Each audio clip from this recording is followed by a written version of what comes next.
السلام علیکم ورحمۃ اللہ وبرکاتہ۔ الحمد للہ الذی انزل الفرقان علی عبده والصلاة والسلام علی سیدنا محمد وعلی آلہ واصحابہ اجمعین، اما بعد، اعوذ باللہ من الشیطان الرجیم، بسم اللہ الرحمن الرحیم۔ ان هذا القرآن يهدي للتي هي اقوم، صدق اللہ العظیم۔ میرے واجب الاحترام حضرات اساتذہ کرام، علماء کرام اور میرے ہم مکتب ساتھیوں، السلام علیکم ورحمۃ اللہ وبرکاتہ۔ آج میں آپ حضرات کے سامنے جس موضوع پر لب و کشائی کرنا چاہتا ہوں وہ ہے عظمت قرآن۔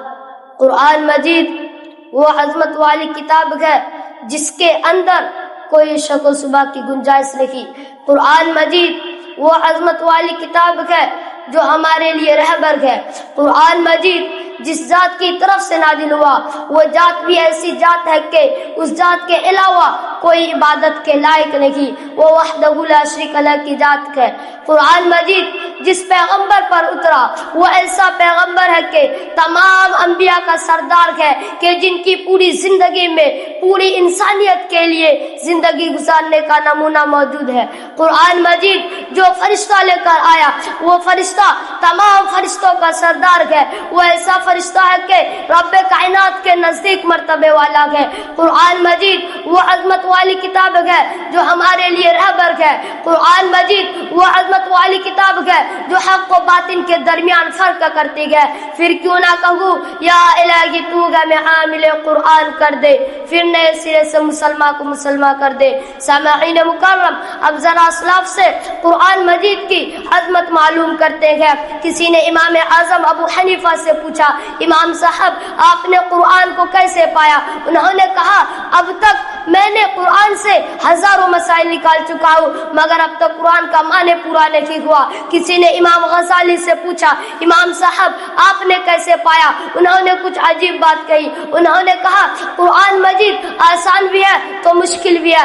آسان تو اتنا ہے کہ کسی بھی 8 سال کے بچے کے سینے میں اتر جاتا ہے، محفوظ ہو جاتا ہے۔ مشکل تو اتنا ہے کہ 1400 سال سے علماء، مفتیان، مفسرین قرآن میں گوتا زن ہے لیکن ابھی تک کوئی اس موتی کو حاصل کرنے میں کامیاب نہیں ہوا۔ کسی نے امام احمد بن حنبل سے پوچھا، امام صاحب آپ نے کیسے پایا؟ انہوں نے بھی کوئی عجیب بات کہی، انہوں نے کہا ایک دفعہ خواب میں نے اللہ کی زیارت کی، اللہ سے میں نے پوچھا اے اللہ تیرا سب سے محبوب چیز کون سی ہے؟ جواب ملا قرآن۔ پھر میں نے پوچھا فہم لو کان الی فہمہم، جو سمجھ کر پڑھے تب بھی تجھے پسند، جو بغیر سمجھے پڑھے تب بھی تجھے پسند۔